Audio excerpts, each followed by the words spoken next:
These are devotions for people at a social distance. This morning, my devotions took me to Psalm 53. Psalm 53 begins with a verse you've probably heard before. It starts like this: Fools say in their hearts, there is no God. They are corrupt. They commit abominable acts. There is no one who does good. And I know how people often read this passage, and they read it basically as a condemnation, a way of saying that not only that atheists are fools and that they are immoral fools, so it's read as a condemnation of atheists and saying, just look at these horrible people. If you do not believe in God, you will just live a terrible, immoral lifestyle.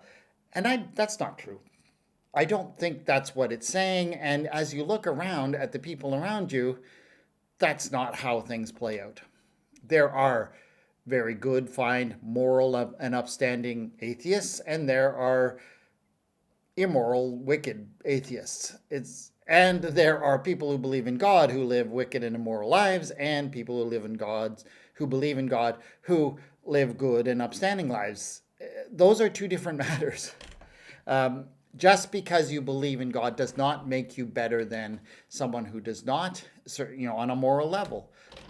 That's just not how it works. So what is this psalm actually saying?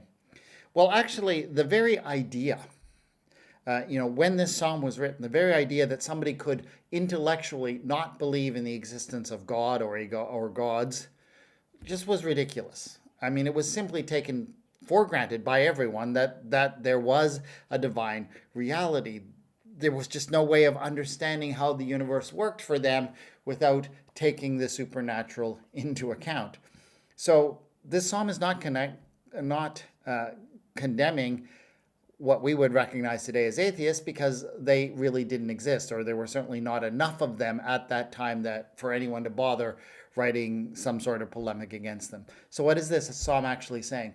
Well, in that first verse, in that opening line, the words "there is" are not actually there in the Hebrew. They are words that have been supplied by the translators to try and help us understand what it's saying, but that doesn't necessarily mean that they are the right words. So what it actually says in the Hebrews is this: fools say in their hearts, no God. Now that could mean there is no God, but it also could mean that on some level they acknowledge the existence of God, but they don't care. They don't allow that to impact on their life and on their choices. So what this psalm is actually saying is this: if you do believe that God exists, live accordingly. Live accordingly so that you might make the right choices, that you might live morally and rightly in this world. Because if you fail to do so, you bring the whole idea of belief in God into disrepute. And there are too many in the world who are doing that today. It's not a matter of saying that if we who believe that God exists are somehow better than those who don't. I don't think that's a valid argument.